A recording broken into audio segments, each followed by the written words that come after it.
تخيل شابين عندهم 18 سنة، واحد دخل هارفارد والتاني ما كملش تعليم. تفتكر مين هيعمل ثروة قبل ال30؟ طالب هارفارد في السكن مصاريف 85 ألف دولار في السنة، مفيش دخل، بيشتري علاقات بفلوسه ورصيده بيحمر بالسالب.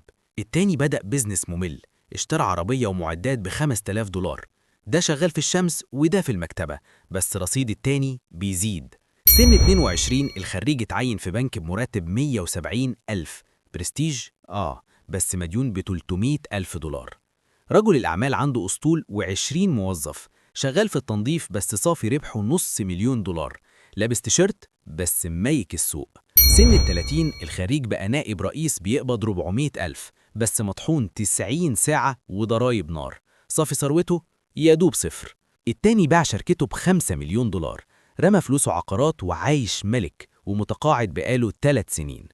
ده كسب البرستيج وده كسب الثروة. تختار تكون مين؟